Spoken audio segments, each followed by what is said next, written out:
BJP ಪಾಳೆಯದಲ್ಲಿ ಅಂತೂ ಇಂತೂ ಚಿಕ್ಕಬಳ್ಳಾಪುರ ಕ್ಷೇತ್ರಕ್ಕೆ ಅಭ್ಯರ್ಥಿ ಯಾರು ಅನ್ನುವಂಥದ್ದು ಅನೌನ್ಸ್ ಆಯ್ತು. ಅದು ಮಾಜಿ ಸಚಿವ ಸುಧಾಕರ್ ಅವರು. ಬಟ್ ಎಲ್ಲವೂ ಸರಿ ಆಯ್ತಾ ಇಲ್ಲಿಗೆ ಅಂದ್ರೆ ಖಂಡಿತವಾಗ್ಲೂ ಇಲ್ಲ. ಅದಕ್ಕೂ ಮುಂಚೆ ದಾವಣಗೆರೆಗೆ ಹೋಗೋಣ. ದಾವಣಗೆರೆ ಬಿಜೆಪಿಯಲ್ಲಿ ಭಿನ್ನಮತ ಶಾಂತವಾಗ್ತಾ ಇಲ್ಲ. ಗಾಯತ್ರಿ ಸಿದ್ದೇಶ್ವರ ಬದಲಾವಣೆ ಆಗ್ಲೇಬೇಕು ಅಂತ ರೇಣುಕಾಚಾರ್ಯ ಟೀಮ್ ಬಿಗಿ ಪಟ್ಟಿಡಿದಿದೆ.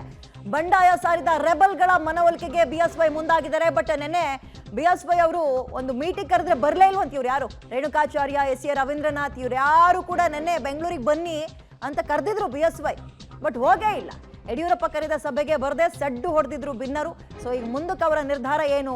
ಇವತ್ತು ತಾವೇ ದಾವಣಗೆರೆಗೆ ಯಡಿಯೂರಪ್ಪ ಅವರು ದೌಡಾಯಿಸ್ತಾ ಇದ್ದಾರೆ. ಬಿಜೆಪಿಯಲ್ಲಿ ಬಹುಶಃ ಈ ರೀತಿಯಾಗಿ ಆಡಿ ಆಡಿ ಕಾಂಗ್ರೆಸ್ಗೆ ಬಹಳ ಚೆನ್ನಾಗಿ ದಾರಿ ಮಾಡ್ಕೊಡ್ತಾ ಇದ್ದಾರೆ. ಗೆಲುವಿಗೆ ಸುಲಭ ಆಗೋಕೆ ಗೊತ್ತಿಲ್ಲ. ಅಸಮಾಧಾನ, ಬಂಡಾಯ, ಪಕ್ಷೇತರ ಅಂತ ಇಲ್ಲಿ ದಾವಣಗೆರೆ ಅಂದ ತಕ್ಷಣ ಒಂದು ಕಡೆ Shamanur Shivashankarappa family versus Siddeshwara family ಅಂತ. ಈಗ ಸಿದ್ದೇಶ್ವರ ಅವರ ಪತ್ನಿಯನ್ನ, ಹಾಲಿ ಸಂಸದರು ಸಿದ್ದೇಶ್ವರ ಆಗಿದ್ರು, ಅವರ ಪತ್ನಿಗೆ ಟಿಕೆಟ್ ಕೊಟ್ಟಿದ್ದಾರೆ. ಬಟ್ ಅವ್ರ ಫ್ಯಾಮಿಲಿಗೆ ಟಿಕೆಟ್ ಕೊಡ್ಕೂಡ್ದು, ನಮ್ಮಲ್ಲಿ ಯಾರಿಗಾದ್ರೂ ಕೊಡಿ ಅಂತ ರೇಣುಕಾಚಾರ್ಯ ಟೀಮ್ ಒಂದು ಭುಗಿಲ ಎದ್ದಿದ್ದಾರೆ. ಆವತ್ತಿನಿಂದಲೂ ಬಂಡಾಯದ ಮೇಲೆ ಬಂಡಾಯ, ಅಸಮಾಧಾನದ ಮೇಲೆ ಅಸಮಾಧಾನ, ಸಭೆಗಳ ಮೇಲೆ ಸಭೆಯನ್ನ ವ್ಯಕ್ತ ಮಾಡ್ತಲೇ ಇದ್ದಾರೆ. ಬಿಜೆಪಿ ಲೋಕಸಭಾ ಟಿಕೆಟ್ ಅನೌನ್ಸ್ ಆದ ನಂತರದಲ್ಲಿ ಭಿನ್ನಮತ ಕೂಡ ಸಾಕಷ್ಟು ಹೆಚ್ಚಾಗ್ತಾ ಇರುವಂಥದ್ದು. ಅದಕ್ಕೆ ಮಾಜಿ ಸಿಎಂ ಆದಂತಹ ಯಡಿಯೂರಪ್ಪನವರೇ ಇವತ್ತು ಫೀಲ್ಡ್ಗೆ ಇಳಿತಾ ಇರುವಂಥದ್ದು. ನಮ್ಮ ಜೊತೆ ಮಾತಾಡೋದಕ್ಕೋಸ್ಕರ ಮಾಜಿ ಸಚಿವರಾದಂತಹ ಎಸ್ ಆರ್ ರವೀಂದ್ರನಾಥ್ ಸರ್ ನಮ್ಮ ಜೊತೆ ಇದ್ದಾರೆ. ಸರ್ ಹೇಳಿ, ಇವತ್ತು ಯಡಿಯೂರಪ್ಪರು ಬರ್ತಾ ಇದ್ದಾರೆ. ಪ್ರಮುಖವಾಗಿ ಲೋಕಸಭಾ ಅಭ್ಯರ್ಥಿನ ನೀವು ಬದಲಾವಣೆ ಮಾಡಬೇಕು ಅನ್ನುವಂಥದ್ದು ನಿಮ್ಮ ಪಟ್ಟಿತ್ತು. ಇವತ್ತು ಯಡಿಯೂರಪ್ಪರು ಕೂಡ ಬರ್ತಾ ಇದ್ದಾರೆ. ಬಂಡಾಯ ಶಮನ ಆಗುತ್ತಾ? ನೀವು ಮೀಟಿಂಗ್ ಹೋಗ್ತಾ ಇದ್ದಾರೆ ಸರ್?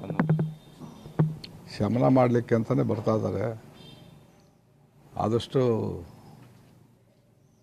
ಒಳ್ಳೆ ರೀತಿಯಾಗಿ ಆಗ್ಬೋದು ಅಂತ ನಮ್ಮ ಅನಿಸಿಕೆ. ಎಷ್ಟೊತ್ತಿಗೆ ಬರ್ತಾರೆ ಸರ್ ಯಡಿಯೂರಪ್ಪರು ಬರ್ತಾರೆ? ಎಲ್ಲಿ ಮೀಟಿಂಗ್ ಏನು ಅಂತಂದು ಸರ್? ಅದನ್ನೆಲ್ಲ ಹೇಳ್ಬಾರ್ದು ನಾವೆಲ್ಲ.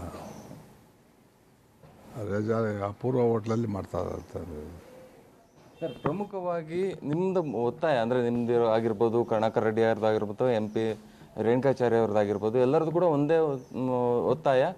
ಹಾಲಿ ಇವಾಗ ಇರುವಂತಹ ಸಂಸದರ ಪತ್ನಿಗೆ ಟಿಕೆಟ್ ಘೋಷಣೆ ಆಗಿದೆ, ಅದನ್ನು ಬದಲಾವಣೆ ಮಾಡಿ ಬೇರೆ ಹೊಸಬ್ರು ಕೊಡಬೇಕು ಅನ್ನುವಂಥದ್ದು. ಅದೇ ಪಟ್ಟಲ್ಲಿ ಇದ್ದೀರಾ ಸರ್ ಇವಾಗಲೂ ಕೂಡ ಅಂತಂದು?